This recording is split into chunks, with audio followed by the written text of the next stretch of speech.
तर आम्ही ना दुपारी असंच निवांत बसलेलो, बारके देर आले होते. मग येताना ना ते वडापाव घेऊन आले, आम्हाला सांगितलं पण नाही आणताना. मग वडापाव वगैरे खाऊन ना कारभारी कामावर निघाले होते.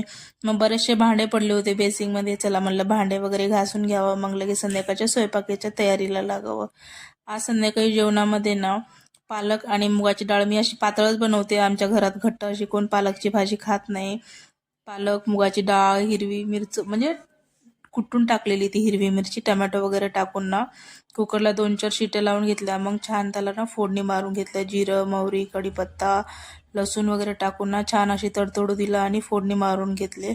लगेच ना एका साईडला भाताचा कुकर लावला, मग मशीनला कपडे लावले होते, कपडे वगैरे वाळत घातले. आज जरा सकाळी बाहेर गेले होते, मग संध्याकाळीच कपडे धुतले. नंतर लगेच पटापट भाकरी बनवून घेतल्या, मग किचन वगैरे आवरून घेतलं. मग मला जायचं होतं बॅडमिंटन खेळायला, म्हणून माझं आवरलं. तर असा होता आजचा दिवस. चलो बाय.